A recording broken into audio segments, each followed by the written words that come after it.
Boa noite a todos e todas. Bem-vindos e bem-vindas ao SESC São Paulo e ao seu Centro de Pesquisa e Formação.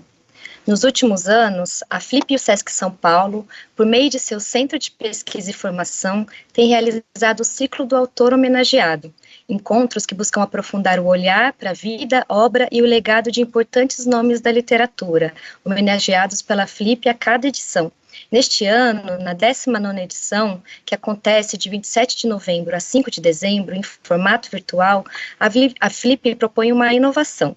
Serão homenageados em especial pensadores e mestres indígenas que tiveram suas vidas interrompidas pela Covid-19.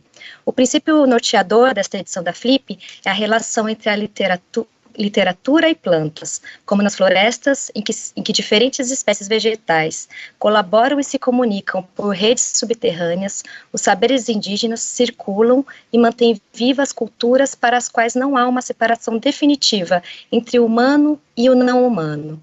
São formas de conhecimento que não podem se perder. Além de fazer esta homenagem coletiva, a FLIP opta neste ano por trabalhar com o coletivo curatorial. E esta floresta curatorial também é responsável pela curadoria deste ciclo de homenagens que iniciamos hoje.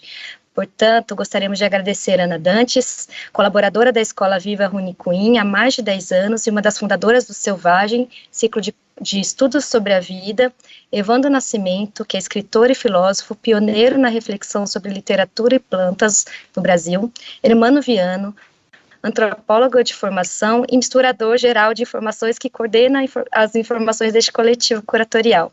João Paulo Lima Barreto, tucano do Alto Rio Negro, doutor em antropologia social pela Universidade Federal do Amazonas e fundador do Centro de Medicina Indígena em Manaus, e Pedro Meira Monteiro, que é professor da Princeton University e um dos organizadores da Oficina Poéticas Amazônicas no Brasil Lab da Universidade Princeton. Também gostaríamos de agradecer a todos os convidados e convidadas que estarão presentes em cada uma das 5 mesas deste ciclo. Finalmente, agradecer a parceria da FLIP, na pessoa do seu diretor artístico, Mauro Munhoz, além de toda a equipe da FLIP e do SESC São Paulo envolvidos na produção e realização deste ciclo. A primeira mesa deste ciclo tem como tarefa discutir projetos e práticas de saúde, tanto indígenas quanto não indígenas. Serão exploradas as conexões e as tensões entre a chamada medicina ocidental e medicina indígena, com especial atenção voltada para o impacto e as soluções encontradas para combater e controlar a Covid-19. O vídeo que vocês verão agora tem texto original de Julie Dorrico e narração de Gerá Guarani.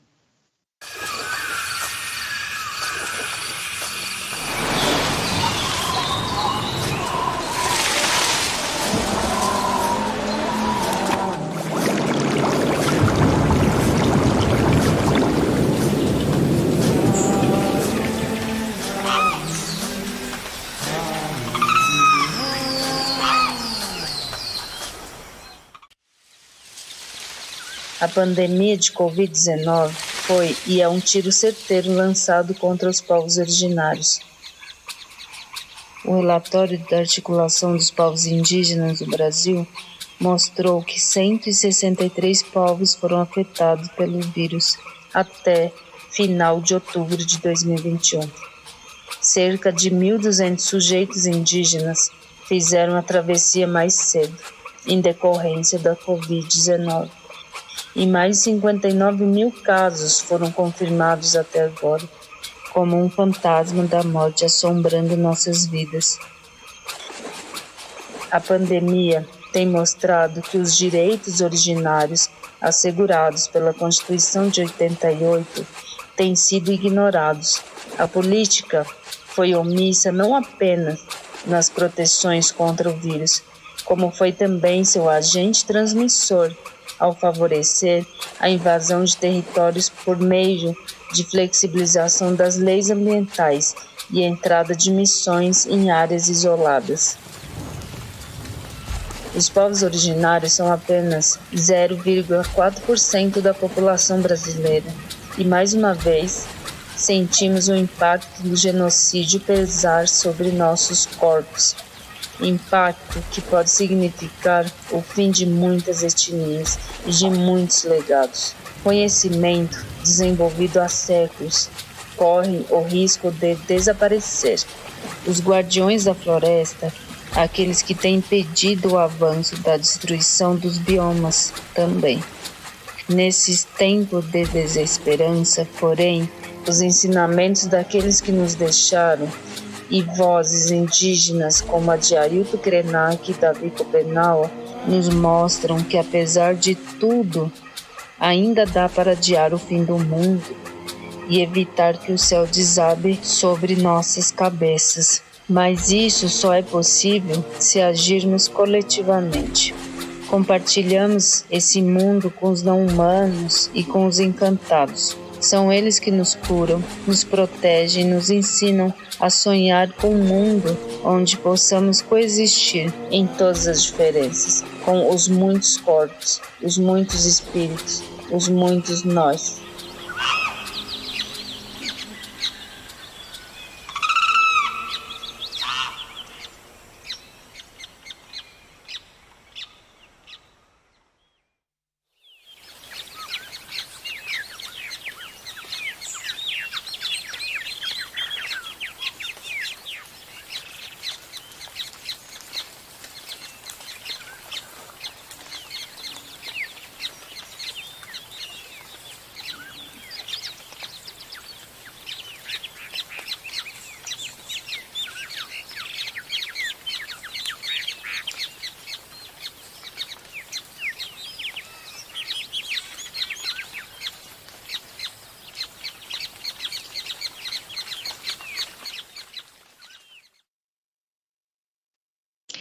Convido então para mediar essa mesa, Medicinas em Diálogo, a Pandemia e os Cuidados do Corpo, Aline Correia, que é bacharel em Ciências Sociais e mestranda em História, atualmente integra o Observatório da Temática Indígena na América Latina e o Comitê Mineiro de Apoio à Causa Indígena. Faz parte da equipe de coordenação do Memorial Vagalumes, projeto de extensão da UFMG, que constrói biografias e presta homenagens a vítimas indígenas fatais da Covid-19. As perguntas podem ser feitas através do chat e serão repassadas à mediação e respondidas conforme a disponibilidade do tempo. Aline, muito obrigada, a palavra é sua. Boa noite, muito obrigada, Emily. Boa noite a todas as pessoas que nos assistem. É uma alegria imensa para mim e para a Rede Vagalumes fazer parte dessa edição da Flip, na mediação da mesa que abre este ciclo de homenagem. Agradeço ao diretor da Flip, aos curadores, ao Sesc São Paulo, à Casa Azul e todos os demais parceiros. Rendo graças também a toda a equipe organizadora deste importante evento que é a Festa Literária Internacional de Paraty. Espero que as pessoas envolvidas, incluindo aquelas que nos assistem, possam aproveitar toda a programação construída e que esta mesa também seja proveitosa para todas as pessoas que dela participam. O tema que abre o ciclo de homenagem é Medicinas em Diálogo, a Pandemia e os Cuidados do Corpo. Temática que é tão importante e urgente para pensarmos não apenas todo esse contexto sanitário que a humanidade se encontra, mas também porque é uma mesa que fortalece a criação de pontes e diálogos para sobrepor muros que historicamente foram construídos entre as diferentes perspectivas de ser, estar e se colocar no mundo. Antes de iniciar o debate e passar a palavra para os debatedores da mesa, apresento um pouco o projeto Memorial Vagalumes, que é uma das inspirações deste ciclo. Vagalumes é um memorial das vítimas indígenas fatais da Covid-19. Somos uma rede de instituições indígenas e pessoas associadas à causa indígena por meio de práticas engajadas. Nossa rede começou a se formar em maio de 2020 como uma rede horizontal de voluntários de diversas áreas de formação e de várias partes do Brasil. Também conta com a participação de colaboradores de países vizinhos. Temos como principal objetivo o de prestar homenagem a todas as vítimas indígenas fatais da Covid-19 e prestamos também solidariedade às famílias e aos povos diretamente afetados pela pandemia. Entendemos que essas perdas entre os povos não podem ser definidas apenas como números a serem catalogados pelas estatísticas oficiais, pois foram pessoas que deixaram grandes legados para a luta indígena e também para a história do Brasil. Sendo assim, a perda de uma pessoa indígena jamais pode ser vista como uma experiência individual. Sempre é coletiva. Entendemos que o vazio trazido pelo luto entre os indígenas nunca foi e nunca será vivido apenas em um núcleo familiar. Na verdade, este sentimento é compartilhado por pelo menos um povo inteiro. A memória das pessoas indígenas que se foram e dos que aqui permanecem são fundamentais para os povos originários que têm por tradição a oralidade como fonte de conhecimento. A memória para os povos de tradição oral é como um repositório da cultura.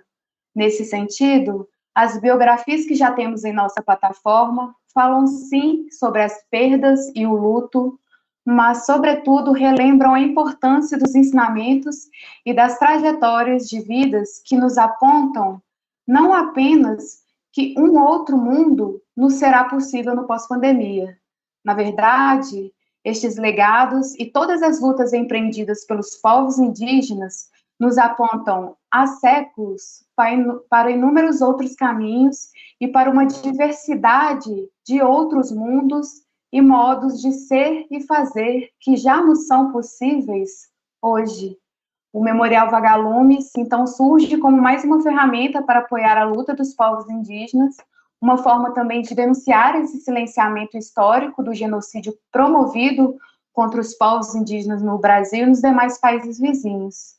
Exatamente através de parte da memória deixada por estes grandes mestres indígenas, que foram importantes detentores de um vasto conhecimento das línguas originárias, da literatura oral, das artes, do cinema, das medicinas tradicionais, encontramos também pessoas que foram verdadeiras bibliotecas vivas, como os anciãos e as anciãs, que foram e são os verdadeiros guardiões de histórias preciosas sobre Pindorama. Histórias e memórias que muitas vezes não foram registradas nos livros convencionais. Quando uma pessoa indígena se vai deste mundo, é a humanidade inteira que se tomba um pouco mais. Portanto, em cada uma das perdas que se tem entre os povos indígenas, sem dúvida, não só uma biblioteca que se fecha, como também uma centelha de esperança que se apaga nos corações de cada um de nós. Refletir sobre tudo isso e sobre o tema desta mesa de abertura é um convite a toda a sociedade brasileira para se engajar no apoio das lutas dos povos indígenas, seja localmente ou nacionalmente. O Memorial Vagalumes, inspirado nessas lutas, é uma plataforma online de fomento coletivo e a nossa rede está aberta a receber homenagens e contribuições de todas as pessoas indígenas e não indígenas engajadas e interessadas nessa temática. Dito isso, passo agora ao tema dessa mesa, que representa um importante passo de diálogo entre os conhecimentos indígena e o ocidental, no tocante ao tema da saúde. Na busca de encontrarmos caminhos possíveis para uma convivência mais harmoniosa entre as culturas indígenas e não indígenas, abro este debate para que os convidados desta mesa possam demarcar suas ideias e traçar as conexões e as tensões entre as diferentes perspectivas e experiências sobre os cuidados com o corpo e as práticas de cura.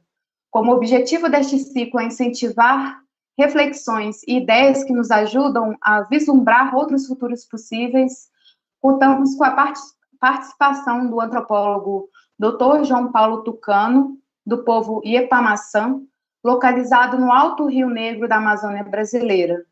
João Paulo é graduado em filosofia, mestre e doutor em antropologia pela Universidade Federal da Amazônia e é coordenador do Bassericoí, primeiro centro de medicina indígena de Manaus, que foi fundado há 4 anos. Temos também a presença da pajé Sanderline Ribeiro, do povo Potiguara, território localizado no litoral norte da Paraíba. Sanderline é graduada em Pedagogia pela Unavida, licenciada em Letras pela Universidade Federal da Paraíba, especialista em Educação do Campo e mestranda em Ciências da Religião, também pela UFPB, e é professora da Educação Básica. Sanderline integra um grupo sobre plantas medicinais formado por lideranças indígenas, pajés e mulheres curandeiras e raizeiras, iniciativa que é acompanhada pelo Dicei Potiguara. A Manaci faz parte também da articulação de mulheres indígenas da Paraíba. Para ampliar o debate sobre saúde indígena, integra também esta mesa a doutora Sofia Mendonça, médica sanitarista, mestre em antropologia e doutora em saúde coletiva. Doutora Sofia Mendonça é coordenadora do Projeto Xingu, projeto de extensão universitária do Departamento de Medicina Preventiva da Escola Paulista de Medicina da Unifesp. Trabalha com saúde e povos indígenas desde 1981 e é integrante também do GT de Saúde Indígena da Abrasco. Boa noite ao Dr. João Paulo, a pajé Sanderline, a doutora Sofia Mendonça. É uma honra estar com vocês aqui nesta noite. Como sabemos... Boa noite. Boa noite. Boa noite. Boa noite. Como sabemos, no avançar da pandemia, as comunidades indígenas, em diferentes momentos, encontraram-se e encontram-se até hoje no contexto sanitário e político de grande vulnerabilidade social, condições que variam dependendo muito da história de cada povo. Vamos, então, refletir sobre as dificuldades enfrentadas pelos povos indígenas, mas também valorizar esse pioneirismo das ações indígenas em seus territórios. A seguir, nesta primeira rodada de falas dos debatedores, eu passo a palavra para o antropólogo João Paulo Tucano, para que ele possa comentar, a partir das pesquisas que ele realizou e da bagagem de experiências pessoais dele. Eu gostaria de saber, João Paulo, qual a sua impressão sobre os brasileiros não indígenas, sobre como os brasileiros não indígenas pensam a medicina indígena e como se dá essa relação do conhecimento da medicina tradicional com os agentes de saúde não indígena. E, se for possível, você também trazer um pouco da sua experiência com o mestre Gino Tenório. Obrigada, passo a palavra, João Paulo. Eu tenho estado carana. Ni tiburo temos eu nem da semana. Pode ter que não sanina nisa. Está company. Boa noite a todos que estão nos assistindo. Como já foi apresentado, eu sou João Paulo, me chamo Yupuri. E, além dessa apresentação que já foi feita, eu não devo deixar de mencionar a minha participação como curador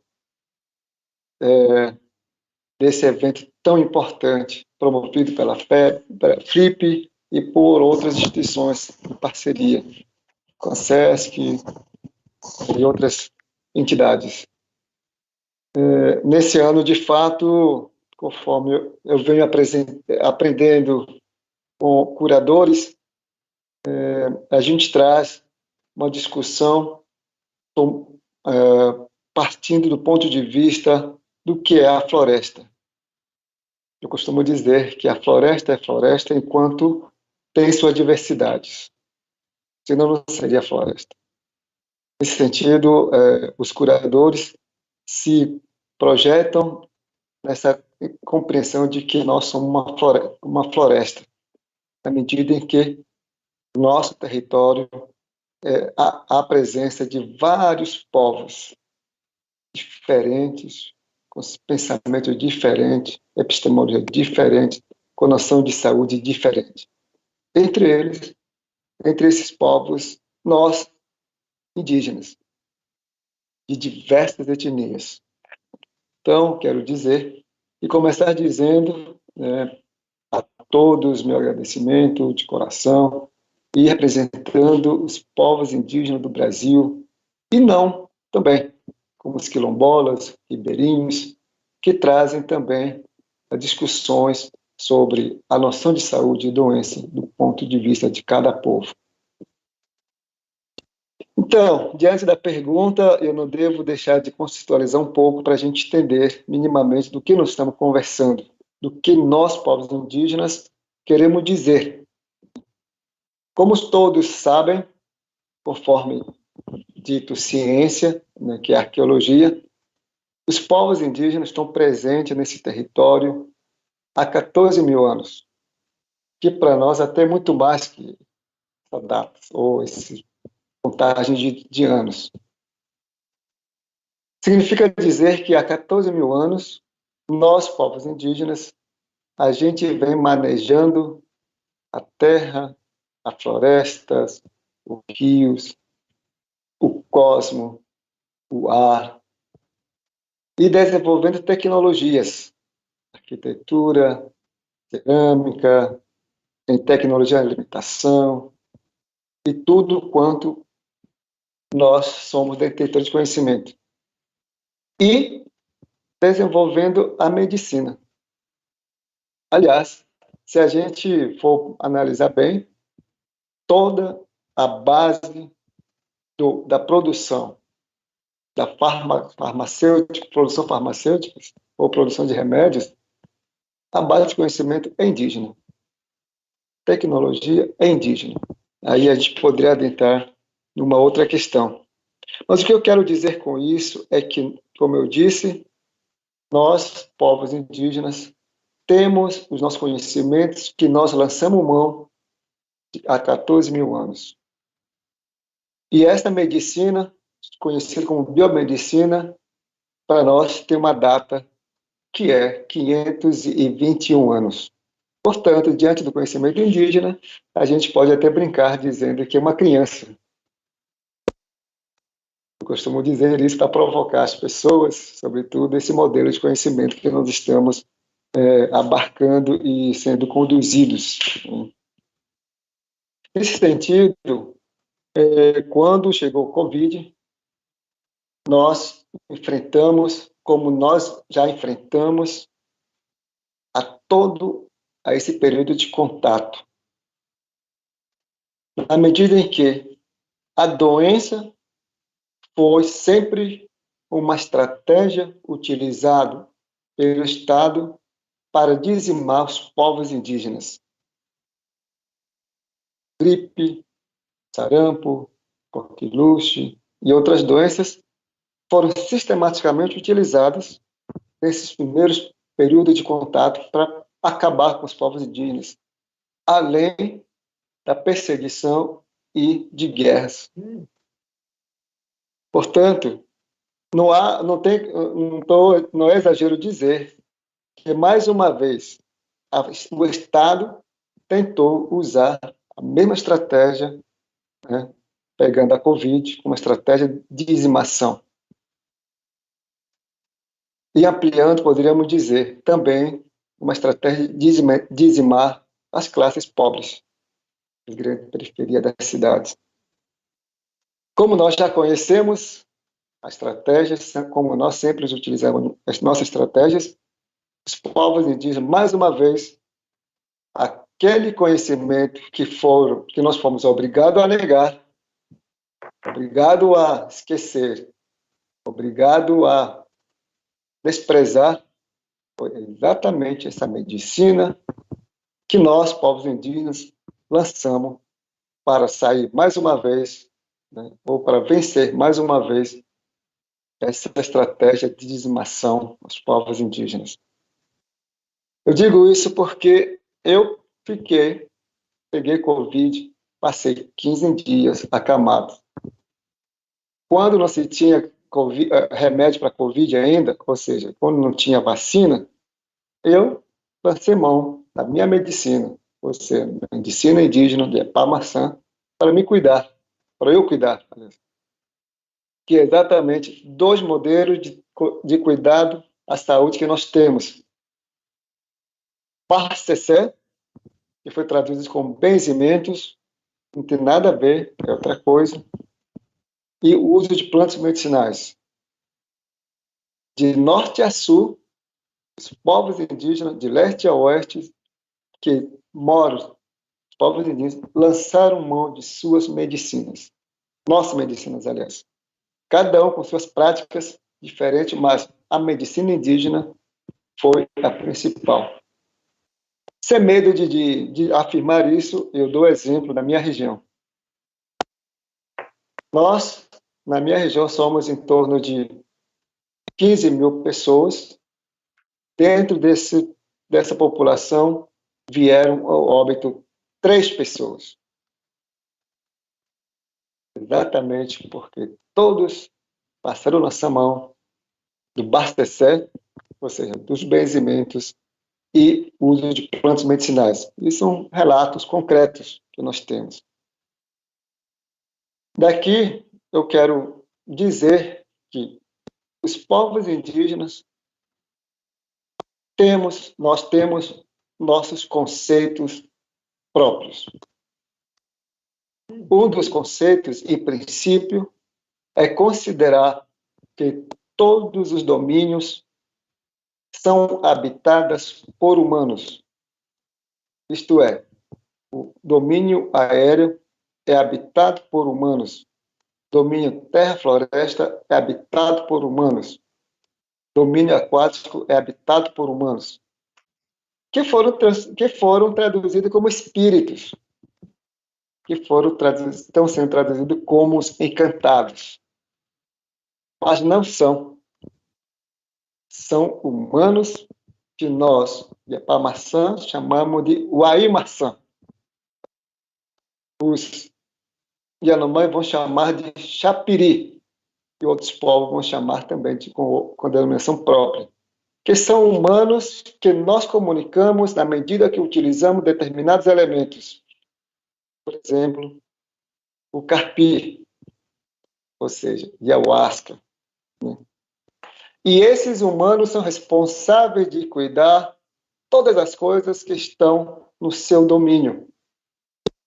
Por exemplo, os Uaimaçã, do domínio aéreo, são responsáveis de cuidar da chuva, da temperatura, das estrelas e outros elementos, astros, né? Da terra-floresta, são responsáveis de cuidar das coisas que existem na floresta. Os animais, a floresta, os bichos, tudo quanto há. E da terra são responsáveis de cuidar todas as coisas que estão na terra. E do domínio aquático, da mesma forma, das coisas que existem no domínio aquático, eles são responsáveis de cuidar. Portanto, nós, para retirar qualquer elemento desse, precisamos nos comunicar ou pedir licença deles. Se a gente não comunicar ou pedir licença deles, nós vamos ser tratados como ladrão. Portanto, digno de ataques.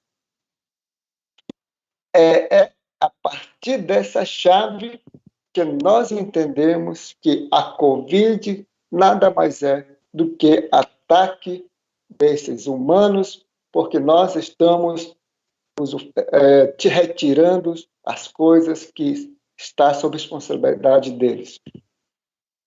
Quando eles atacam, eles podem utilizar qualquer instrumento. Desta vez, o instrumento que eles utilizaram foi morcego. Eu costumo dizer, nós, humanos, quando surge uma doença, né, que está fora do nosso controle, a gente começa a buscar culpados. Culpados sempre são os bichos. Ora é macaco, ora é porco, ora é galinha, né, ora são outros.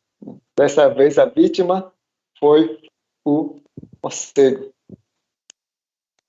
A gente é incapaz de refletir e analisar de que nós que estamos provocando isso. Nesse sentido, para os povos indígenas, uma das coisas principal e indispensável para manter a qualidade, o equilíbrio de tudo é exatamente manter a comunicação permanente. Quem faz esse papel são exatamente nossos especialistas indígenas, que vocês, ou que a sociedade conhece como pajés. Eles são principais mediadores dessa relação. Portanto, são especialistas tanto quanto outros tipos de especialistas. Nesse sentido, nossos especialistas operam também com nossos conceitos. Por exemplo, costumo dizer, nenhum médico vai operar ou cortar o corpo se ele não souber minimamente o que é o corpo, como ela é constituída. Nenhum enfermeiro vai medicar ou definir o que é doença se ele não souber o que é doença e o que é o corpo. Da mesma forma, os nossos especialistas têm um conceito muito bem claro sobre o corpo e agir sobre o corpo, que muitas vezes são interpretados como magia, muitas vezes são entendidos numa categoria de curandeiros, na categoria de rezador. Não é, e não são. Portanto, discutir medicinas é discutir os conceitos, como que cada povo, cada epistemologia opera. Então, esse espaço, a gente é muito agradecido por poder compartilhar isso. Nesse sentido, muitos nossos entes queridos foram vítimas, na medida em que a medicina, ela impôs sua medicina. O nosso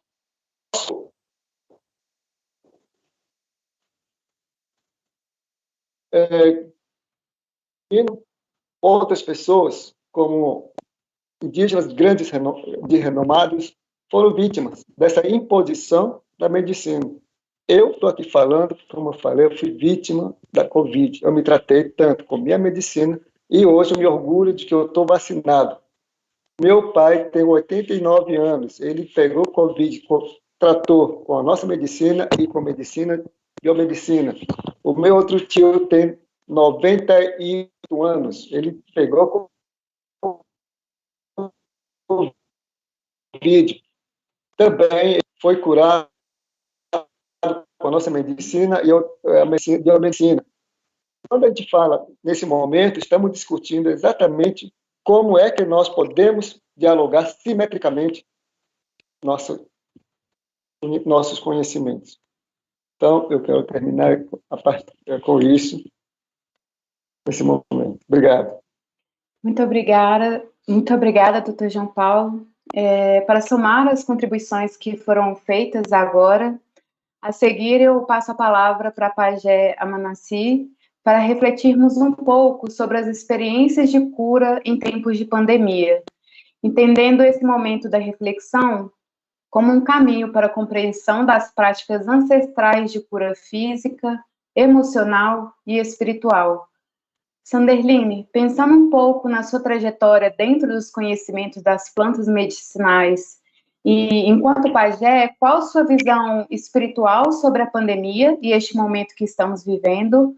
E qual a importância dos povos indígenas e dos encantados nesse processo de cura frente a esses adoecimentos advindos com a pandemia e com o isolamento social? Passo a palavra, Sanderline. Boa noite a todos e todas que estão participando desse momento conosco. Em todo o mundo, né, que foi afetado pelo Covid-19, nesse período de pandemia, os povos indígenas foram aqueles que se destacaram por estarem em contato com a espiritualidade, ouvindo, né, as orientações da encantaria, da força encantada, para lidar com esse fenômeno, né, que ia mexer com todo o planeta. Então, como bem disse, né, o parente que me antecedeu, cada povo recebeu uma orientação de como deveria usar a medicina tradicional para cuidar do seu povo. E não foi diferente com o povo potiguara, não foi diferente com outros povos do Nordeste. Né? A força encantada é através dos rituais que a gente ia recebendo as orientações, né, de que elementos da natureza a gente poderia estar utilizando para cuidar do povo, para fazer com que as pessoas tivessem a sua imunidade fortalecida. E aí, entre tantos, a gente utilizava tanto as ervas no preparo dos lambedores, que alguns conhecem como xaropes, tanto também no cuidado físico, né, e espiritual das pessoas, porque diante do que aconteceu, do isolamento social, que foi algo bruscamente, né, imposto para a população, muita gente também adoeceu não só do físico, mas na parte mental e espiritual, pois que os postos de saúde, eles só atendiam os casos de Covid. E os templos religiosos também se encontravam fechados. E as pessoas que padeciam de alguma enfermidade buscavam auxílio nos pajés. Hoje eu estou localizada numa área que não é demarcada, não é área indígena, eu moro na zona rural. E mesmo assim, as pessoas não paravam de vir aqui em casa desde o dia 18 de março de 2020. De modo que eu passei a dormir apenas de 3 a 5 horas por noite, porque o restante do tempo era para fazer consultas online, era para ir coletar as ervas, fazer o preparo, higienização, rotulação, entrega. E, além disso, como tinha práticas que foram se intensificando, eu muito nova ainda, não tinha muita experiência, eu ia escutando da Força Encantada, especialmente, né, da cabocla Jurema, que ervas eu deveria utilizar para tratar daquela enfermidade que a pessoa que buscava ajuda precisava. E eu confesso a vocês, tinha hora que me batia uma insegurança e a própria cabocla dizia, já que você está duvidando, vai estudar, vai procurar saber. E quando eu pesquisava a erva, o que é que acontecia? Eu me deparava com todas as propriedades medicinais que iam atender a necessidade de quem estava sendo atendido. E eu parecia aquele povo, me sentia muito o escrivão na delegacia que vai escutando os relatos e vai escrevendo, né, redigindo tudo, e depois desse momento da consulta eu dava um tempo para dar um retorno à pessoa, e quando eu pesquisava eu me deparava que ali dentro das ervas que foram indicadas para usar estava a cura da pessoa, fora os relatos que fui recebendo via redes sociais, e somando a essas ações, a gente se deparou também com as pessoas que estavam passando necessidades, né, privadas das suas condições financeiras, não estavam podendo exercer atividades de venda de artesanato, de receber os turistas nos seus restaurantes, porque todas as aldeias estavam com barricadas, impedindo com que pessoas de fora adentrassem na aldeia e assim evitasse a disseminação do vírus. E o que é que a gente recebeu de orientação aqui? Era que a gente ia produzir garrafada, lambedor, óleo, cuidar das pessoas, e tinha muita gente não indígena que estava procurando esse auxílio com a força da natureza. A gente ia vender e com recurso, né, suprir as necessidades básicas de custos, a gente ia ajudar as pessoas das aldeias que estavam necessitando de alimento. E a gente começou uma atividade, né, não só de cuidar das enfermidades, não só cuidar dos problemas espirituais, mas de fortalecer um trabalho social no qual a gente cuidava das pessoas e, ao mesmo tempo, ajudava outras pessoas que, de alguma forma, estavam necessitadas. E o que é que eu observei nesse período de pandemia, né? E eu perguntava o que é isso, né? O que é que está acontecendo no mundo? E era simples, a resposta que eu recebi era que era uma volta da população para as práticas tradicionais de cura, uma volta a reverenciar a força da natureza. Porque quem poderia frear a população, né, que estava totalmente de forma desrespeitosa, agredindo o meio ambiente, explorando a mãe natureza, que não encontrava momento, em nenhum momento, uma ação que fizesse com que as pessoas tivessem consciência que a mãe natureza não estava suportando tamanho dano causado a ela. Então, foi também um momento das pessoas refletirem que a cura não estava apenas lá na farmácia ou no hospital, a cura estava ao entorno deles, né? A cura estava na natureza, a cura estava na força encantada, no grande espírito, no poder maior que rege todo o universo. Então, eu digo a vocês, eu atendi várias pessoas que apresentaram sintomas de Covid, outros fizeram o exame e foram diagnosticados com Covid, mas em nenhum momento eu fui contaminada. Tinha pessoas que eu atendi e só ia saber que a pessoa teve Covid depois que fazia o exame e recebi a ligação: Suderline, procure fazer o exame para ver se você foi contaminada porque você cuidou de mim e eu testei positivo. E eu fazia porque eu estava sendo praticamente obrigada a fazer, mas eu não sentia nenhum sintomas, às vezes era necessário até a gente dizer que estava sentindo alguma coisa para ter permissão para fazer o exame, né? Aqui em casa, algumas pessoas, minha filha mais nova e minha mãe tiveram Covid, eu cuidei de todas as duas. Só fui saber que ambas estavam com Covid depois de um mês que fizeram o exame, ou seja, já tinha passado todo o período de contaminação. Eu já tinha feito tratamento aqui em casa com lambedor, com as terapias que eu faço uso de cura, de tratamento, e a gente tem levado e enfrentado dessa forma, a partir dos conhecimentos e orientação que os seres encantados trazem, e também, de alguma forma, em nenhum momento eu chego para dizer às pessoas que não façam, não sigam a orientação médica. Pelo contrário, eu sempre procuro associar a medicina tradicional com a medicina, o que é que a medicina da academia pode estar oferecendo para ajudar na melhora daquele paciente, da pessoa que se encontra doente. No resumo, é isso. É dessa forma que a gente tem lidado com esse período de pandemia. Muito obrigada, Sanderline. Para complementar essa primeira rodada de reflexões, convido agora a doutora Sofia Mendonça para nos trazer também a perspectiva da atuação dela enquanto profissional da medicina convencional e falar um pouco sobre o papel que ela desempenhou durante a pandemia para contribuir com o esclarecimento das condições sanitárias advindas com todo esse contexto.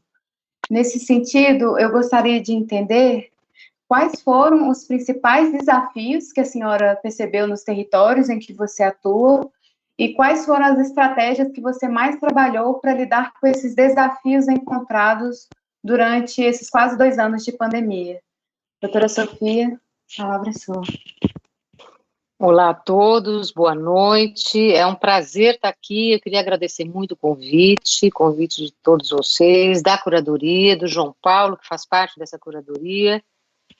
Queria agradecer de estar aqui nessa mesa deliciosa com o João Paulo, com o Sanderline, que são grandes conhecedores da medicina tradicional. E, particularmente, eu penso que o João Paulo, quando eu o conheci, foi há alguns anos atrás, em Manaus, e ele, então, me surpreendeu muito, porque ele fez uma tradução do pensamento ocidental de uma maneira incrível, e trouxe, e fez essa ponte, quer dizer, a tradução é uma grande questão, né? Como que é o pensamento indígena e como é o pensamento ocidental. Então, acho que foi um momento muito interessante e importante. Sobre essa questão da Covid, quer dizer, a primeira coisa foi perceber que a Covid poderia gerar um transtorno imenso. poderia ter um genocídio, um grande genocídio, por várias razões. A primeira questão é que a pandemia, ela iluminou muito as desigualdades no nosso país. E entre os indígenas, ela revelou que já estava ali todas as invasões, a política anti-indígena, o garimpo, o desmatamento, as queimadas, toda a atitude anti-indígena já estava ali. Então, na verdade, foi um grande... a gente tem usado aquele conceito de sindemia, ou seja, a pandemia, ela confluiu, junto com outras questões graves que os indígenas têm enfrentado, apareceu a pandemia, ou seja, o risco de ser um genocídio era imenso, é imenso. Também, uma coisa que nos assustava era o próprio vírus, quer dizer, a característica do vírus, a sua grande transmissibilidade e o potencial de espalhamento nas aldeias, isso nos afligia muito, porque o modo de viver dos indígenas, né, ele tem essa coisa da convivência, ou, por exemplo, de pensar a família em uma casa, há um compartilhamento de todos os materiais, de todos os instrumentos. Então, com certeza, a epidemia vai se alastrar. Eu estou com um problema de som, eu estou achando que tem alguém com o som ligado que está me atrapalhando. Eu não estou conseguindo ter um retorno legal. Tem alguém com o som ligado? Aline? Vamos verificar aqui com o pessoal técnico. Obrigada. Desculpa, mas é que eu não estava conseguindo me comunicar direito. E então, assim, o que esse vírus, a característica dele nos afligia, porque o potencial de um espalhamento era muito grande. A gente sabe que o que a gente está sentindo hoje em relação à pandemia, os índios têm sentido há séculos, que foi um pouco o que o João falou. Quer dizer, essas epidemias os aflige e os mata há muitos séculos. Então, ela poderia ter esse efeito devastador.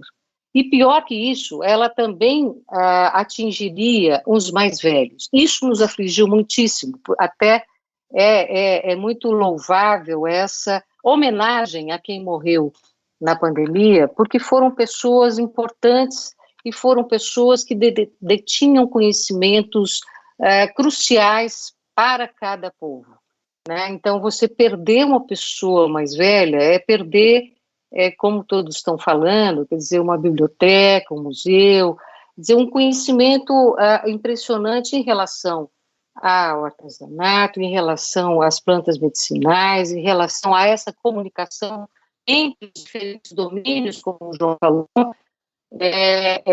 que Sandelene falou também, esses conhecimentos dos encantados, tudo isso gerou muita angústia. Então, o grande desafio era levar a informação correta até os indígenas. Isso foi para nós um ponto-chave, que apesar da distância, a gente pudesse levar uma informação correta. Um dos maiores desafios que a gente teve durante todo esse período foi a desinformação, as fake news, a mensagem ambígua do governo, dessa política. Ela foi, assim, ajudou o vírus a se disseminar, a chegar nas áreas indígenas. Esse foi um dos grandes desafios que a gente enfrentou, né? A falta de informação correta. Dessa maneira, muitos indígenas achavam que a pandemia era uma gripezinha, que já tinha passado por ali. Então, isso tudo, o que mais importava para a gente era, a partir de uma relação de confiança, de um vínculo importante com os povos indígenas, passar para eles, através de imagens, de vídeos, de podcasts, de informações corretas sobre a doença para que eles pudessem se proteger. uma das questões importantíssimas foi como garantir, ou uma outra estratégia que a gente trabalhou muito, como garantir o isolamento, por exemplo, né? Quais eram as necessidades que eles tinham para conseguir se isolar. Então, a gente fez e trabalhou muito em parceria com outras instituições, com pesquisadores, com as pessoas que têm um vínculo com os povos indígenas, para que a gente conseguisse ajudar na questão do isolamento, quer dizer, das necessidades da segurança alimentar, que foi uma coisa grave e está sendo ainda uma questão grave, né? A questão de instrumentos e materiais que pudessem dar a eles um suporte de procedimentos não medicamentosos, como as máscaras, os equipamentos, os EPI, a formação das pessoas, a capacitação das pessoas, dos profissionais de saúde que estavam atuando em área, para que eles soubessem lidar com as diferentes situações. Então, tudo isso foram desafios e estratégias que a gente foi trabalhando ao longo da epidemia e gerou, com certeza, cenários muito diferentes em todo o país, né? Onde você via pessoas, grupos, povos indígenas que estavam mais coesos e que entendiam a doença, eles conseguiram, através da sua medicina tradicional, através da sua liderança, se proteger, tanto no isolamento como no uso da medicina tradicional para o enfrentamento da doença. Então, a gente viu muitos cenários em que isso aconteceu de uma forma muito interessante, particularmente aqueles povos que fizeram uso da medicina tradicional e usaram, inclusive, a rede social. E isso foi também, vamos dizer, o que a gente usou muito como estratégia de chegar nas aldeias usando a comunicação virtual. E isso os indígenas fizeram de uma maneira brilhante, porque eles fizeram uma rede de socializando as medicinas tradicionais, as ervas, as raízes, o modo de lidar com a doença, que foi incrível, além da própria mobilização deles em relação à política indigenista no país. Eu acho que para esse primeiro momento, era isso que eu queria falar. Obrigada, doutora Sofia. Acho que muitas questões e reflexões interessantes foram trazidas até esse momento, né? Essa questão histórica do genocídio contra os povos indígenas, né? Que o Estado e a sociedade brasileira não indígena, né? Historicamente promove esse genocídio através mesmo de uma guerra biológica, né? Com o uso, historicamente a gente tem isso provado, né? O uso de agentes biológicos e micro-organismos, né, como o Dr. João Paulo trouxe para a gente, e o quanto que a medicina indígena e os conhecimentos indígenas, eles nos trazem a base da medicina, da indústria farmacêutica, né, e como que é importante essa retomada a esses saberes tradicionais também pelos não indígenas, né, porque quando a gente toma essa consciência e percebe a importância da natureza, dos rios, enfim, dos animais, de todo esse coletivo que nos rodeia, a gente começa a entender que tudo isso que nos acontece e que nos atravessa tem relação, né? E na segunda rodada de perguntas, eu queria voltar a palavra para o Dr. João Paulo, para que ele possa trazer um pouco exatamente sobre esse tema que ele pesquisou em sua tese de doutorado, que foi defendida agora, no início deste ano, na UFAM, e desse modo eu gostaria que o senhor pudesse trazer um pouco dessa investigação que o senhor realizou na sua pesquisa em torno desse conceito do corpo enquanto síntese, e qual a importância dessa percepção indígena do corpo para os especialistas da medicina tradicional e para a cosmologia indígena do seu povo. Doutor João.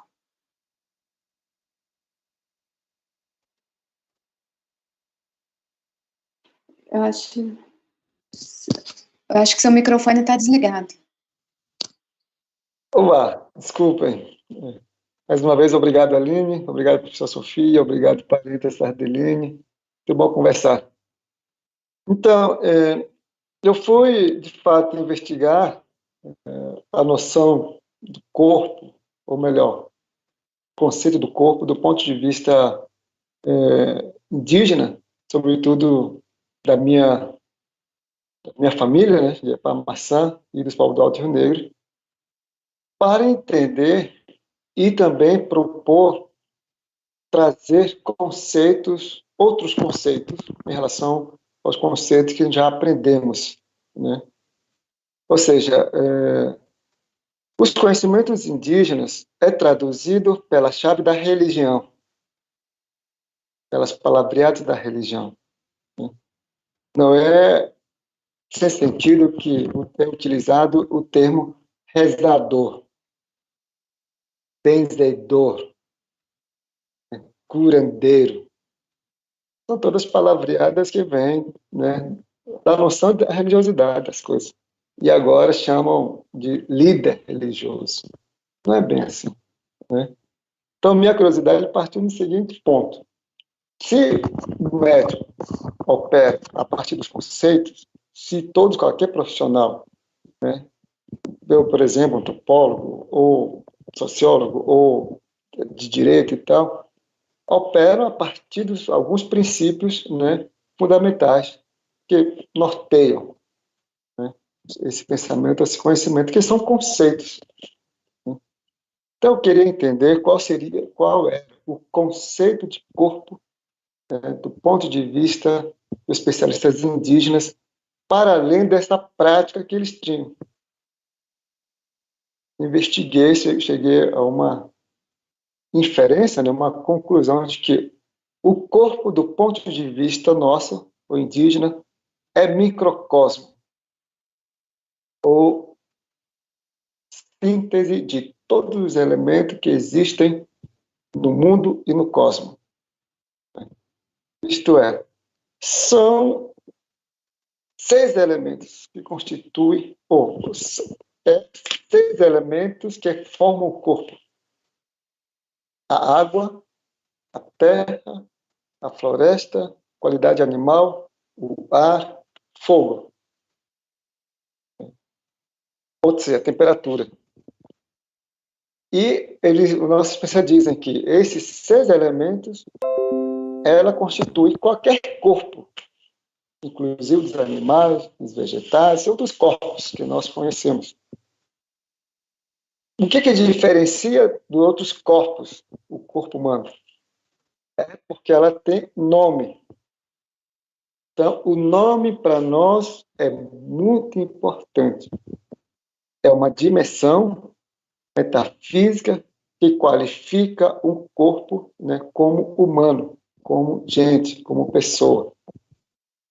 Então, esses conceitos são fundamentais. É a partir dessa compreensão que nossos especialistas cuidam da saúde, ou melhor, tem prática de cuidar da saúde via Barcessé e via outras plantas medicinais. O que é Barcessé?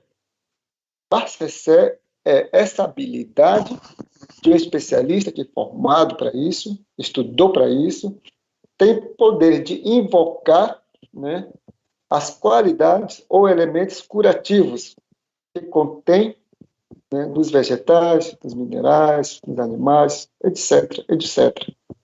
Em outras palavras, costumo dizer, é uma manipulação metaquímica das coisas.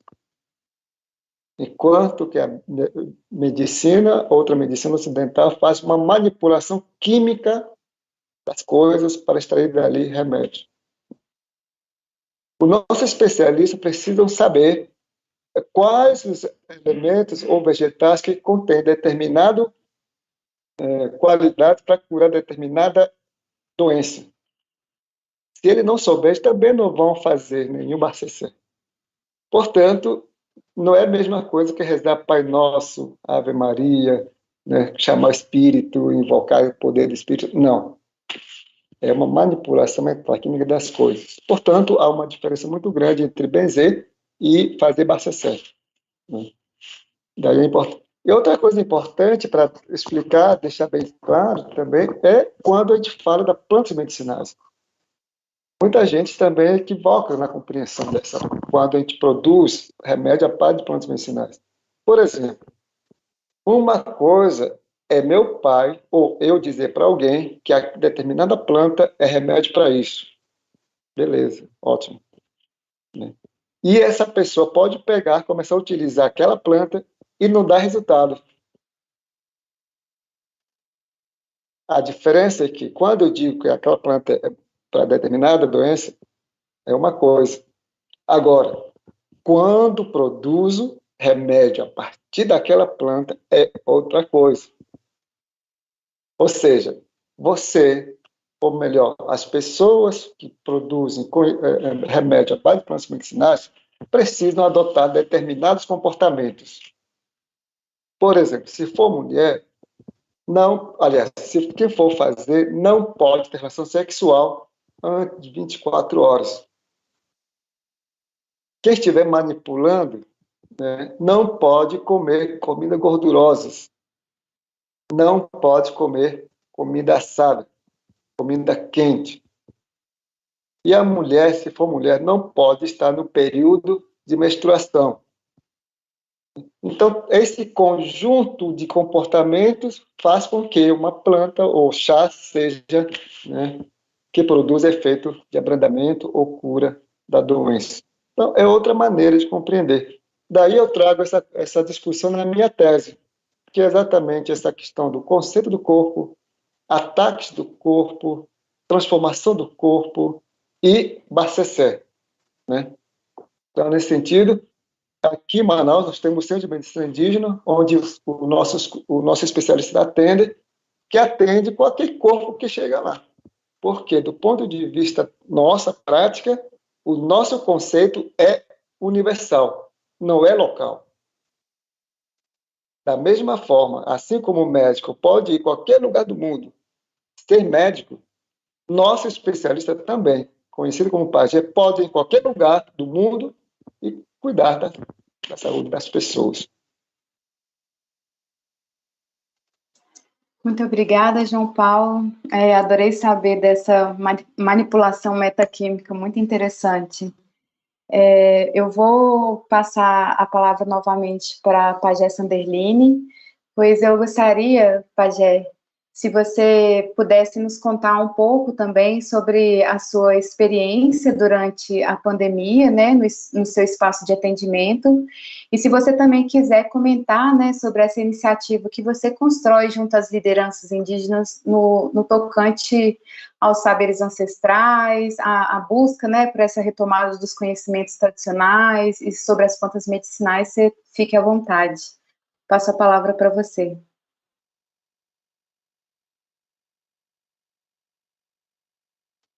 Então, diante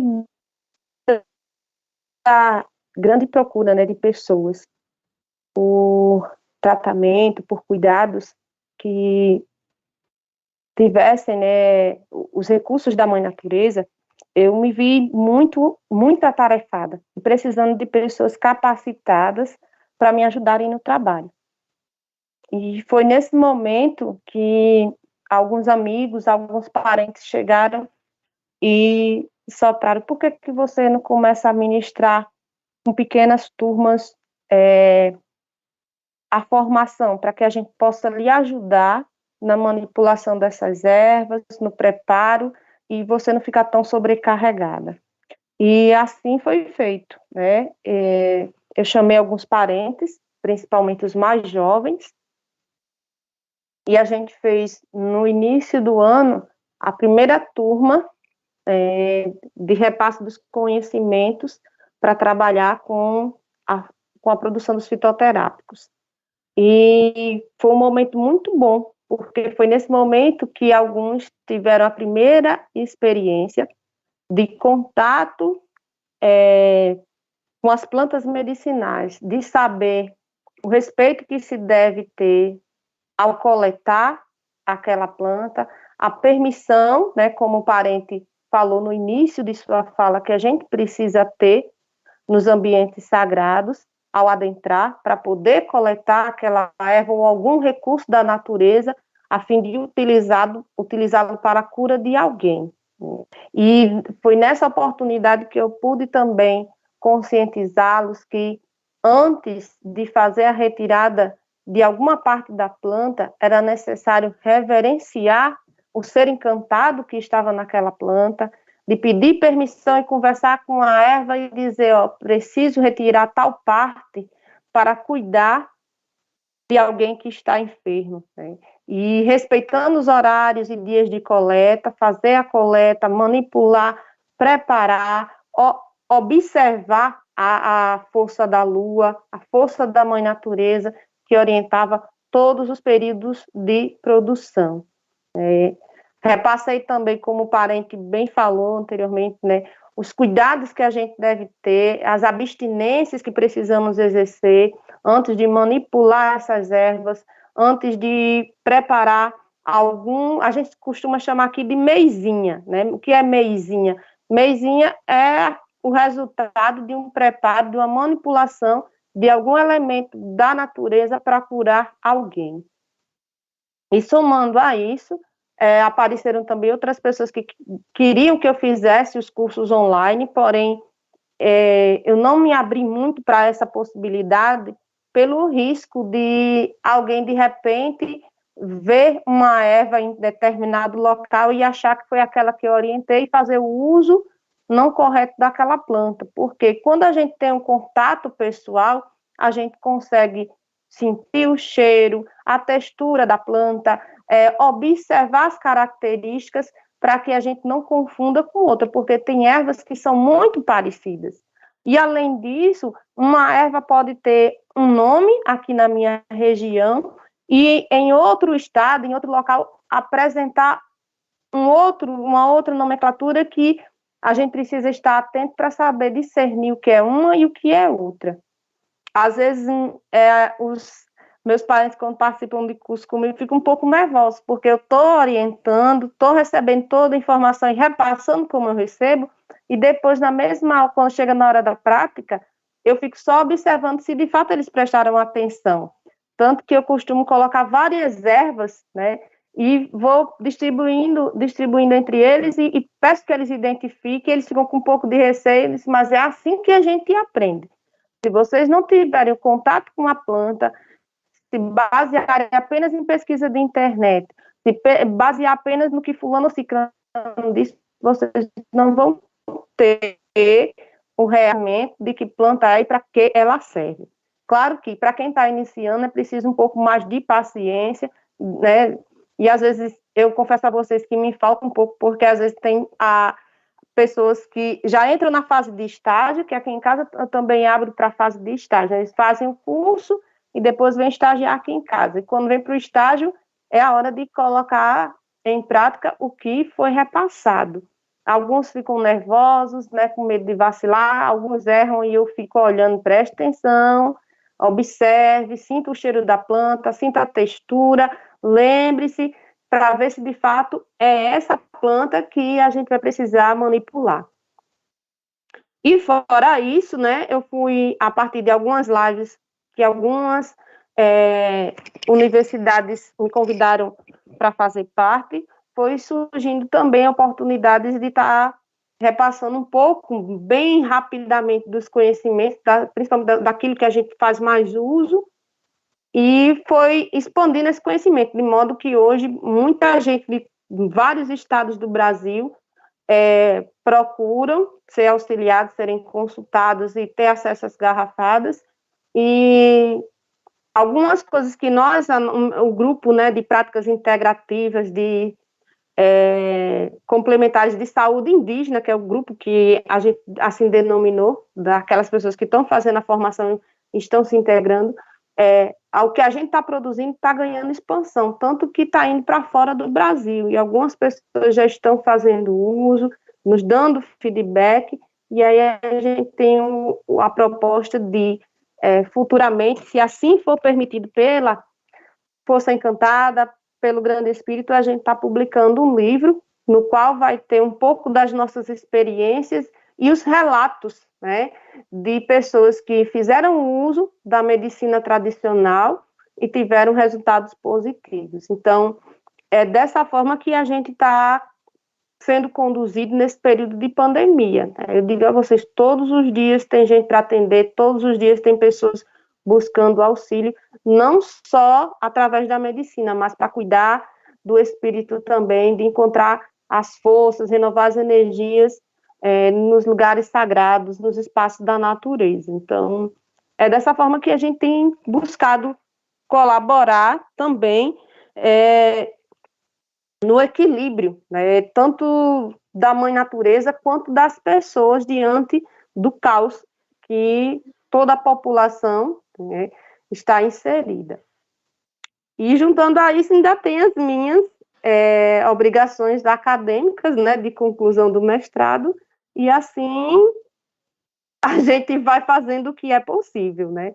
Mas sabendo que é na prática que eu tenho vivenciado o que eu pesquiso e tenho relatado também muito do que eu tenho vivenciado, né, através da orientação da Força Encantada, da Cabocla Jurema e dos demais seres espirituais que estão dispostos a nos ajudar. Gratidão.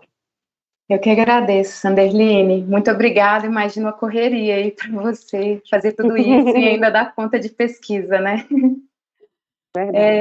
Vou passar a palavra agora para a doutora Sofia Mendonça, para ver se a senhora poderia contar para a gente um pouco mais sobre a história do importante papel de atuação do Projeto Xingu e como que você, o Dr. Douglas e outras pessoas articulam e desenvolvem essas ações junto aos povos indígenas.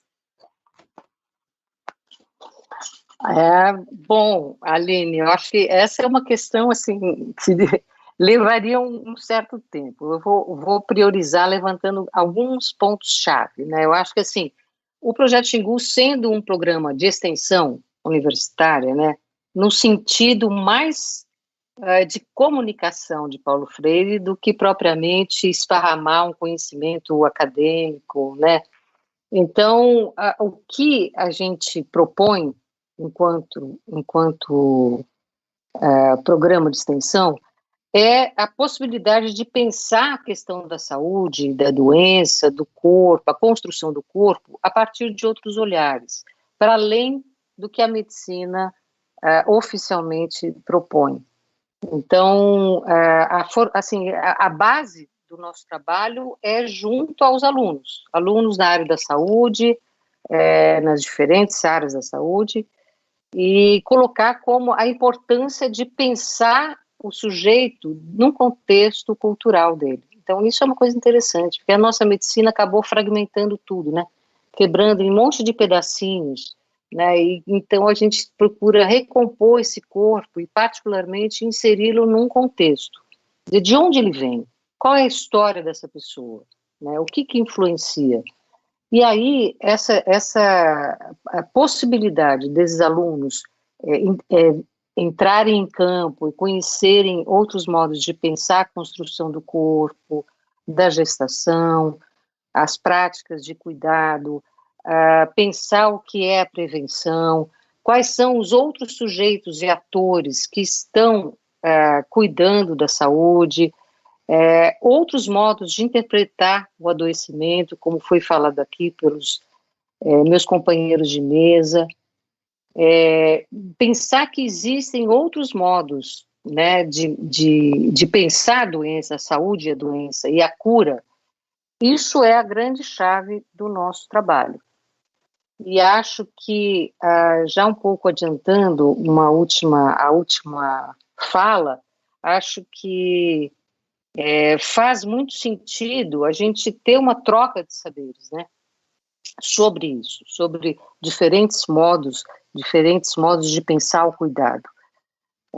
Então, quando a gente experimenta trabalhar com alunos e mesmo pensar a formação de indígenas e não indígenas que estão em campo atuando no cuidado da saúde, essa perspectiva, né, de como articular os conhecimentos, de como pensar as práticas de uma maneira que elas consigam ser sinérgicas, como articular essas práticas.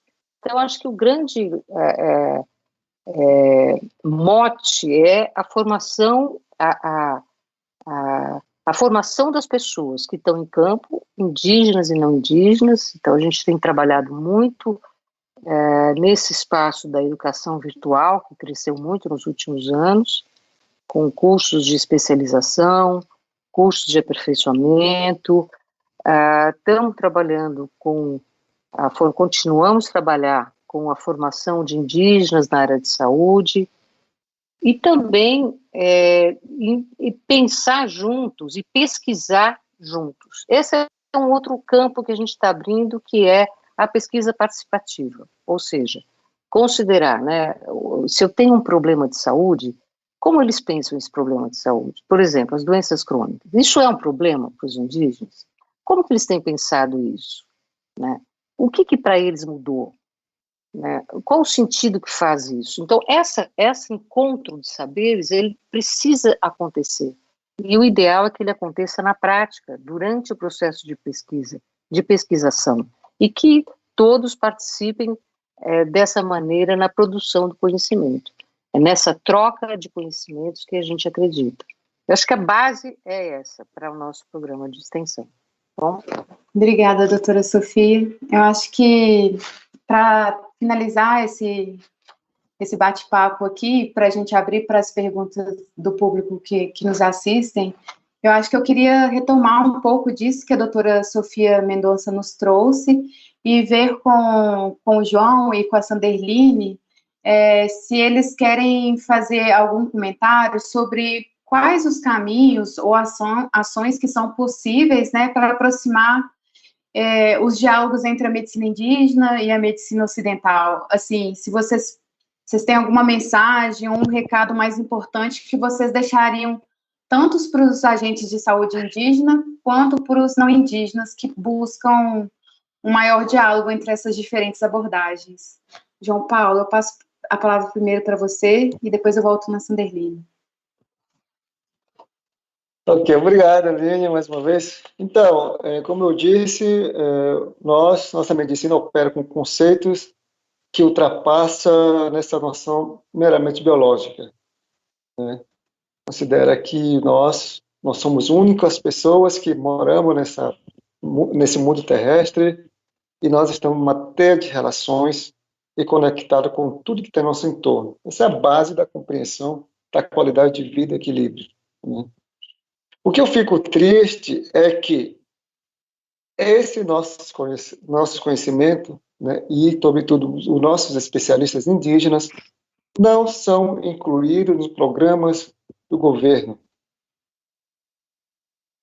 O DICEI, por exemplo, que podia incluir esses especialistas indígenas, conhecidos como PAGE, dentro dos programas de atendimento à saúde da população indígena, não tem essa política.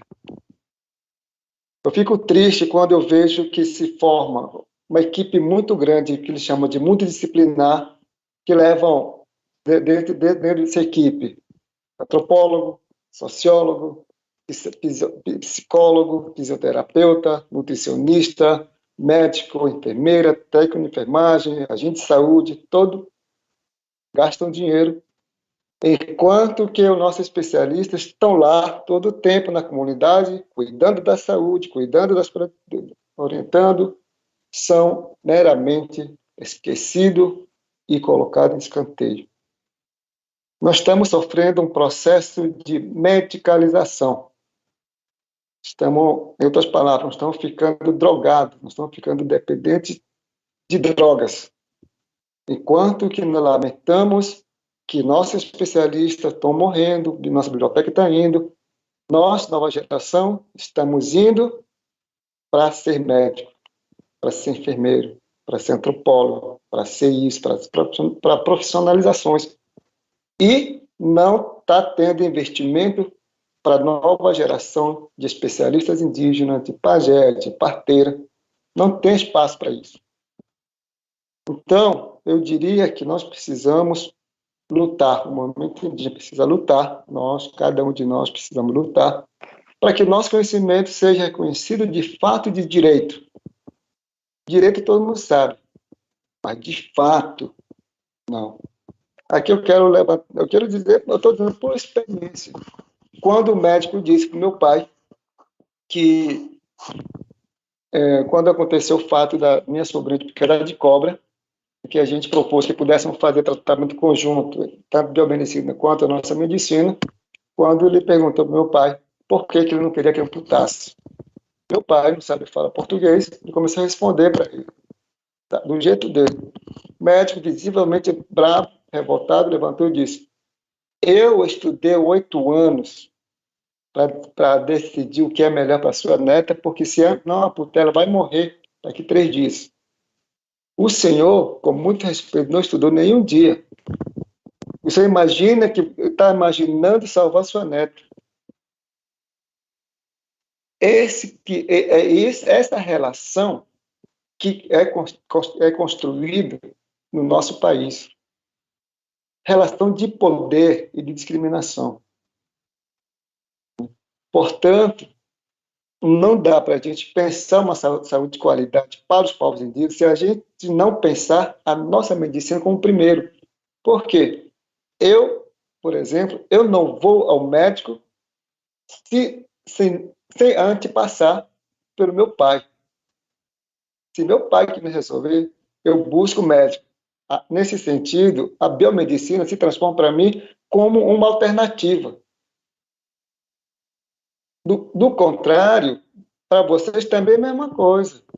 Vocês depositam a vida de vocês, a saúde de vocês, do médico de vocês. Eu gosto de falar quando meus colegas falam assim, agora eu vou ter que ir com o meu médico. Fico feliz. Né? Aí quando os médicos seu médico não resolve, aí busca alternativas. Nesse sentido, nossa medicina não é alternativa para os povos indígenas. O que é alternativa é biomedicina. Para vocês que são detetores desse conhecimento da biomedicina, a nossa medicina se torna uma alternativa. Nesse sentido, nós estamos falando de conhecimento distinto com a mesma finalidade, de cuidar da saúde.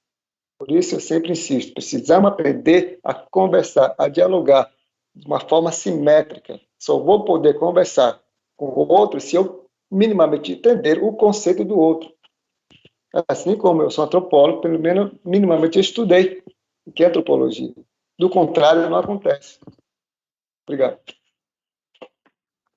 Obrigada, doutor João Paulo. Acho que é super importante esse ponto que você trouxe, né, de simetrização dos conhecimentos, né, são perspectivas diferentes de olhar para as doenças e para a cura também.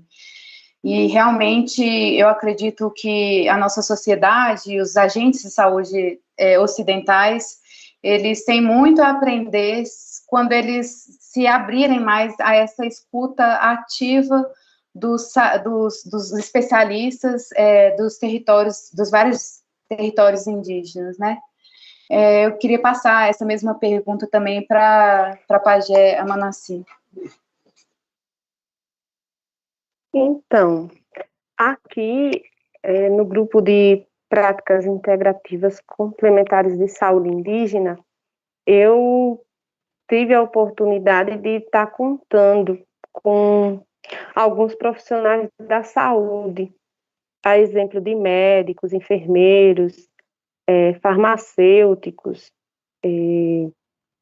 técnicos na área de química, que sentiram o desejo de participar das formações que eu ministro e ver como que a gente manipula, respeita, busca o auxílio da natureza para cuidar de determinadas enfermidades. E quando esses profissionais voltaram para as suas práticas de trabalho, se depararam com duas situações. Pessoas que acreditavam na força da natureza e estavam abertas para buscar essa alternativa de cura, e pessoas que, até mesmo por influência de outras religiões, se negavam a usar os elementos da natureza para promover o seu processo de cura. E até viam as práticas como que algo que não era divino, não era sagrado. E eu digo a vocês porque eu escutei vários relatos, né? Eu também presenciei pessoas que eu atendi e vinham aqui em casa para serem atendidas e por serem de outras religiões, chegavam aqui e diziam assim, Sanderline, por favor, não diga a ninguém que eu vim aqui buscar auxílio, porque eu sou de igreja tal e não quero que chegue isso aos ouvidos da pessoa, do líder religioso que eu estive aqui, como se estivesse fazendo algo de errado. E eu ficava assim, gente, como que a pessoa encontra a cura, como que a pessoa recebe o alívio que necessita e quer esconder? E eu ainda disse para algumas pessoas, até para a própria academia, que a gente não tem como condições de acender uma luz e colocar ela no escondido, debaixo de uma coisa para ninguém ver. Se a luz está brilhando, é porque existem pessoas desprovidas dela e se encontram num momento de escuridão e necessitam ser auxiliados. Então, existem essas ações que também de resistência, né, uma resistência ao contrário, porque eu já cheguei para a equipe de pessoas que trabalham, como o meu parente bem falou, na área do DICEI, me ofereci para dar a palestra, de partilhar esses conhecimentos, né, que formasse, se preocupasse na formação do povo, em repassar esses conhecimentos, porque os nossos anciãos estão morrendo e com eles estão indo os conhecimentos tradicionais, ancestrais, e pouco se deu ouvido a isso. Então, eu vou fazendo meu trabalho no que me é possível. Formo as turmas a cada mês, quem quer e tem a condição vem e participa desses processos de formação, acompanho diurnamente cada pessoa que participa das formações para ver como é que está o seu processo de desenvolvimento e a gente vai fazendo o que é possível, né? E tem coisas que eu, às vezes, não dá para eu avançar num lugar onde não é bem recebido. Mas até que a pessoa precise, né? Porque existem aqueles casos que já foi ao médico, passou pela consulta, tomou tal medicamento e não conseguiu a cura desejada. Aí é quando volta-se, baixa a cabeça e vem reconhecer que a orientação espiritual, a orientação dos seres encantados estão naquela pessoa que muitas vezes eles não valorizam, não reconhecem nem sequer como um pajé, como uma pessoa importante na comunidade. E eu digo, eu até confesso a vocês, pelo fato de não estar morando na área demarcada, algumas pessoas até resistem em me ver como um pajé e só reconhecem essa ação quando passa pelos processos de cura. Então, eu sempre digo, eu não faço nada, quem faz é a força encantada, quem faz é quem pode mais, eu me vejo apenas como um palitinho de fósforo, um instrumento que está ali para ser usado em favor de quem chega necessitando de ajuda. Mas o meu coração fica muito grato quando eu vejo os processos de cura sendo alcançados e as pessoas tendo um resultado positivo que vai além do que se encontra no hospital, do que se encontra no posto de saúde. Ainda trago uma ressalva, né? O ano passado, antes da pandemia, eu busquei um hospital orientada pela espiritualidade para que eu pudesse fazer umas visitas presenciais. E na época o hospital se abriu para que eu fosse uma vez por semana acompanhada de médicos formados na área, visitar os pacientes nas enfermarias. E eu ia toda semana, uma vez por dia. Aí chegou o período da pandemia, né? Então foi restrito o acesso, até que eu fui uma última vez chamada para ir atender uma pessoa que se encontrava na UTI do hospital. A pessoa fazia mais de 3 meses que estava lá em condição vegetativa e não tinha melhora, fazia exames, fazia tudo e a pessoa não melhorava.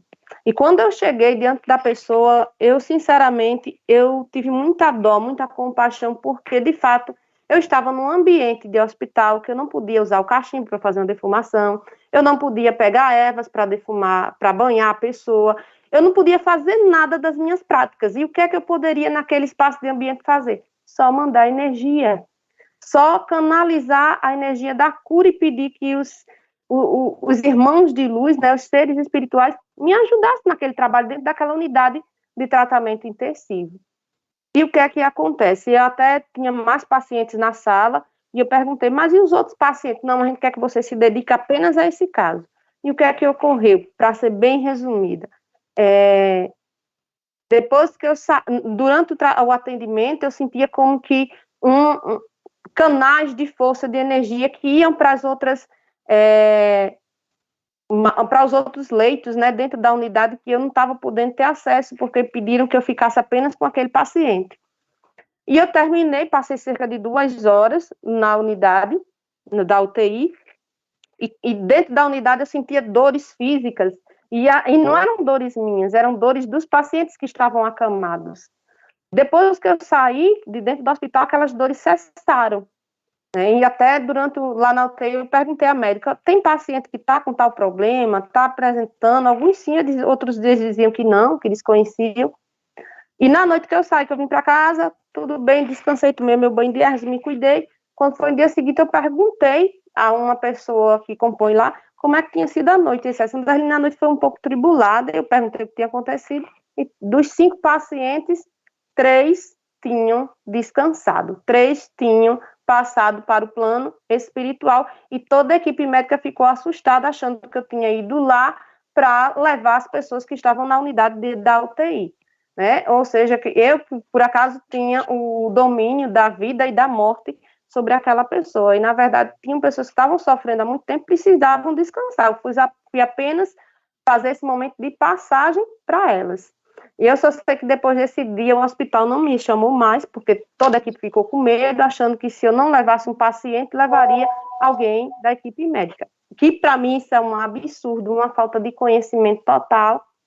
Teve outras situações nas quais eu levava dentro do jaleco pomada, óleo, e eu não podia usar para socorrer a pessoa, porque tinha que passar por um conselho e tal, e tem coisas que fogem do nosso controle. E aí eu disse para o paciente, se eu estivesse na minha casa, estivesse no meu espaço de tratamento, eu saberia como cuidar de você. Aqui eu tenho restrições, então nem tudo eu posso fazer. Gratidão.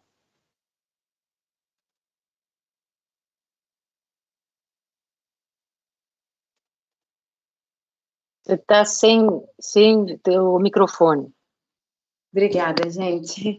Obrigada, Sanderline. Eu estou com uma pergunta aqui do chat, e a Evelyn gostaria de saber como tem sido o trabalho de informação sobre a necessidade das vacinas contra a Covid-19 como medida sanitária para diminuição da disseminação dessa doença. Eu queria que os debatedores fossem um pouco mais breves, porque a gente já está no teto do tempo, mas eu achei essa pergunta super importante de ser comentada. Então, João, ou Sanderline, Sofia, quem quiser comentar, fique à vontade.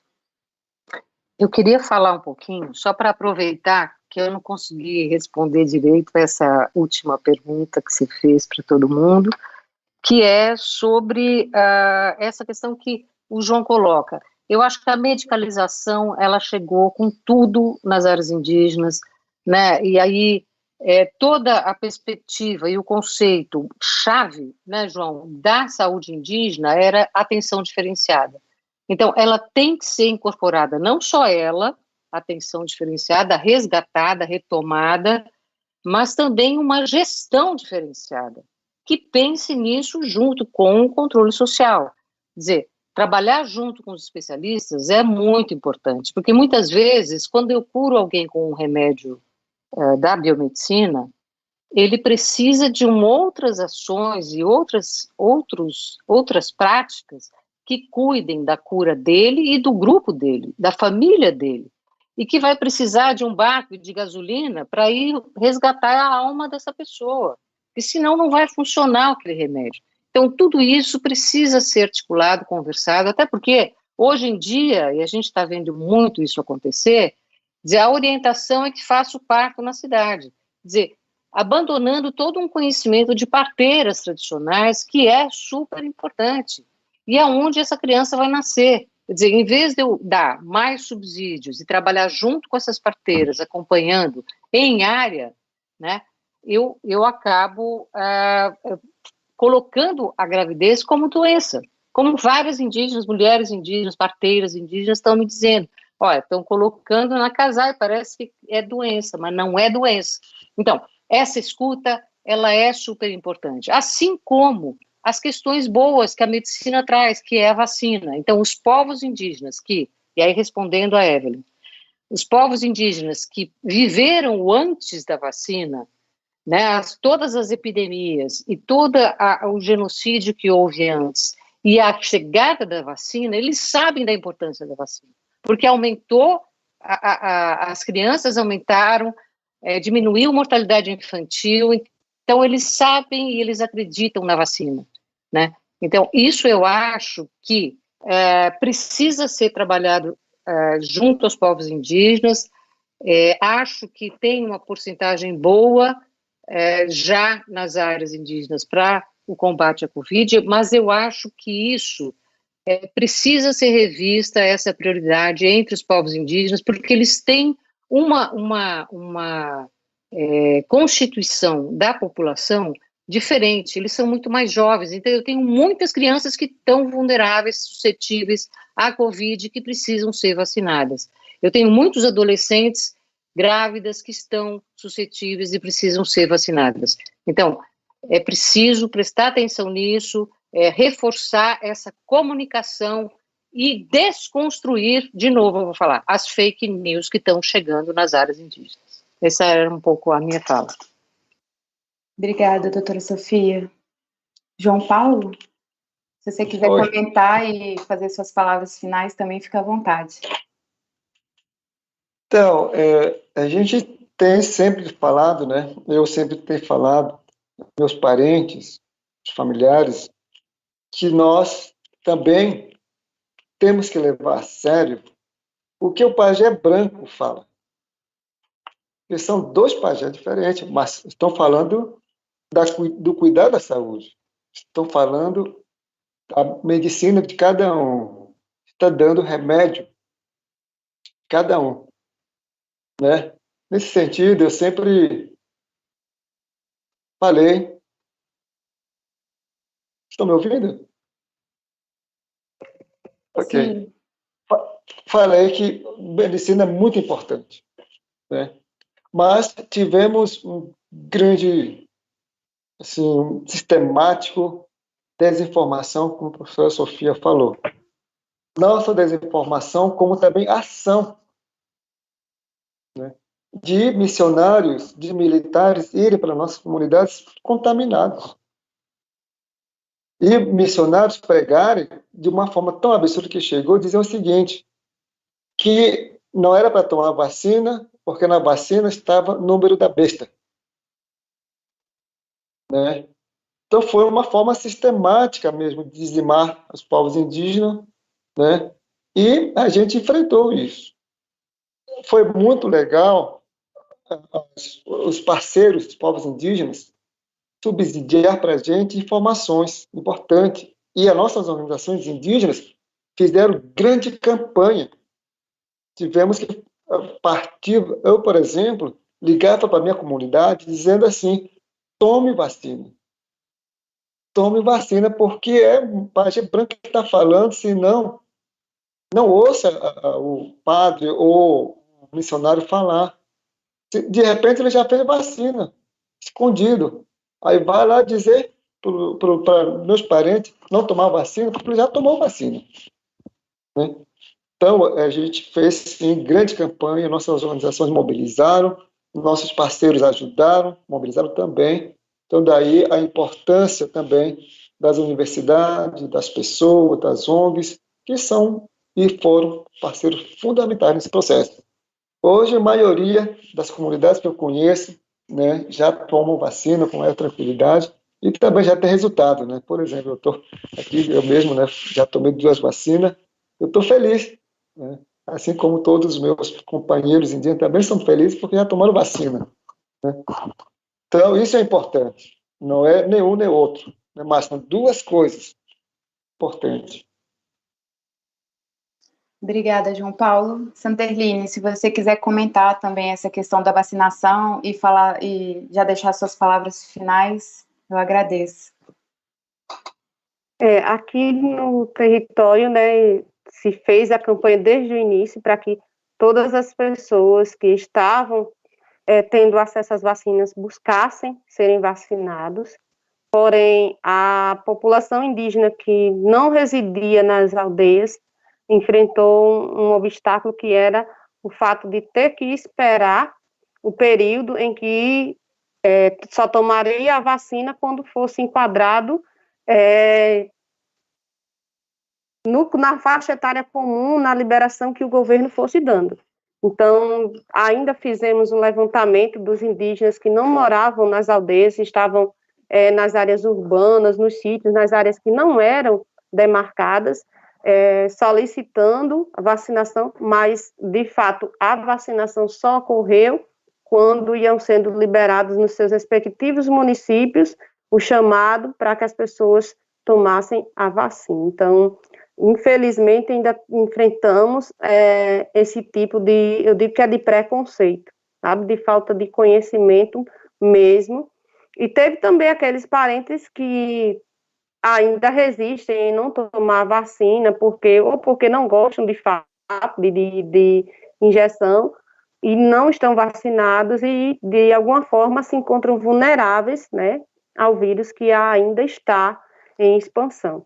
Mas, somando a isso, a gente também fez campanha do uso da máscara, né? Teve produção de máscara, de divulgação, de entrega de máscara, doação de máscara. A gente pôde, em parceria com a Universidade Federal da Paraíba, realizar um projeto no qual algumas costureiras elas foram chamadas a oferecerem o seu serviço de produção de máscara. Depois de produzidas, elas recebiam um tipo de bolsa, né, de auxílio, e eu pude, com outras pessoas, fazer a entrega dessas máscaras em algumas aldeias. Mas era o mínimo que a gente poderia fazer, né, diante do que era possível, né, estava nas nossas condições. E o que dependia do governo, e ainda depende, a gente está aí muito à mercê, né, e pede muito que a Força Encantada nos proteja desse vírus. Eu, por exemplo, na condição de pajé, eu me vejo o seguinte: como eu cuido de pessoas todos os dias, teria que ser a pessoa que estava no quadro de prioridades para ser vacinado, mas eu tive que esperar a minha faixa etária para ser vacinada.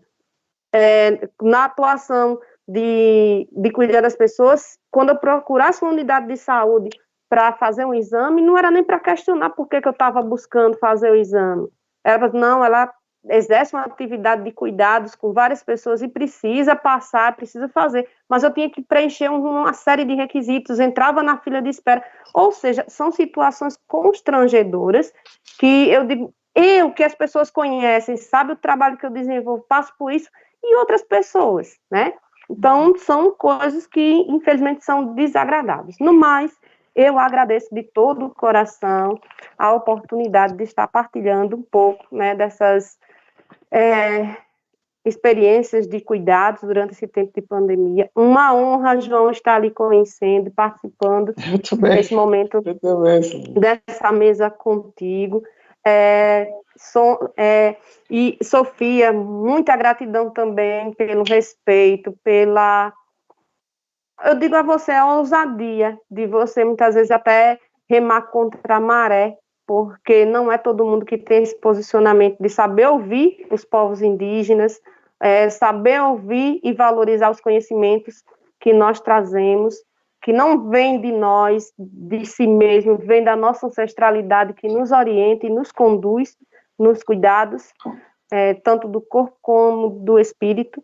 E no mais, a toda a equipe, a Aline, Emily, todas as pessoas que estão envolvidas nesse projeto, né, que eu não vou mencionar nomes aqui, porque foram muitas pessoas que entraram em contato. Então, gratidão, gratidão, gratidão, e até a próxima oportunidade. No mais, eu me disponho, coloco à disposição para, se precisarem, questionarem, fiquem à vontade. Gratidão. Estejam na paz, na luz e no amor. Que a Força Encantada vos abençoe. Que assim seja. Aline, eu preciso agradecer. Queria agradecer a Flip, por esse espaço. A gente, quando eu fui convidado para fazer parte da curadoria, eu não sabia a dimensão desse evento tão importante, a Flip, né? Agradecer a curadoria. Muitos momentos a gente teve a oportunidade de conversar, de discutir, de propor, trazendo exatamente a diversidade dos povos indígenas para esse momento, né? A SESC, né? Todos esses institutos que estão apoiando, e a Parenta Sardelene, foi um prazer, fizemos mesmo esse encontro, nossos saberes, nossa medicina e outras partes, né? Obrigado, professora, também pela presença, como parceira.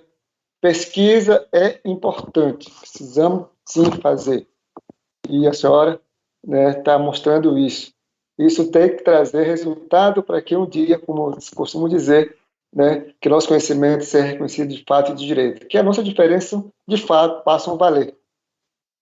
A Aline, a Emily, todos que estão por trás dessa conversa, eu sei que tem um conjunto de pessoas ali, né, e a cada um, curadoria, né, que é a Ana, Pedro, Evandro, Hermano e eu. Obrigado. Obrigada, João. Obrigada, Sanderline, Sofia. Eu gostaria, né, antes de agradecer e me despedir, só de enfatizar essa mensagem final, né, para os agentes de saúde não indígenas, de começar a refletir sobre essa escuta ativa, né, quando estiverem nos territórios, assim. E fica esse convite para a sociedade brasileira como um todo, refletir da inclusão da medicina e dos especialistas indígenas na saúde pública, né? Como a gente pode pensar em abraçar mais essas iniciativas e esses especialistas pela rede pública, né? Seja incentivando através de cursos de formação, como já tem com a Sanderline, seja os próprios agentes de saúde nos territórios chamando os pajés, as lideranças, os rezadores, né? Enfim, todos os especialistas da medicina indígena. No mais, eu gostaria de agradecer também à Flip, aos debatedores dessa mesa e ao público que está nos assistindo. Gratidão pela presença de todas e de todos vocês, e continuem acompanhando e participando da programação da Flip. Agora eu chamo a Emily para ela encerrar aqui o evento e desejo uma boa noite, um abraço para todo mundo.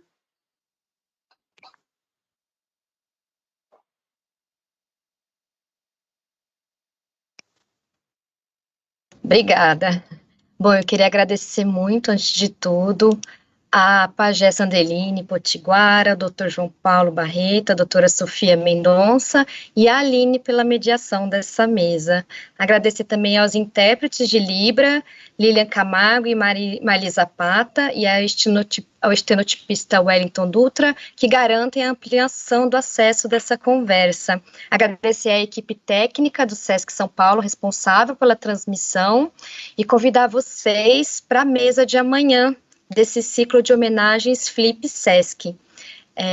A mesa tem a temática do protagonismo das mulheres indígenas e terá a presença de Franci Baniwa, Wanda Vitoto e Jaider Isbel, com a mediação de Márcia Cambeba. Às 19 horas, pelo canal do YouTube do Centro de Pesquisa e Formação do SESC São Paulo.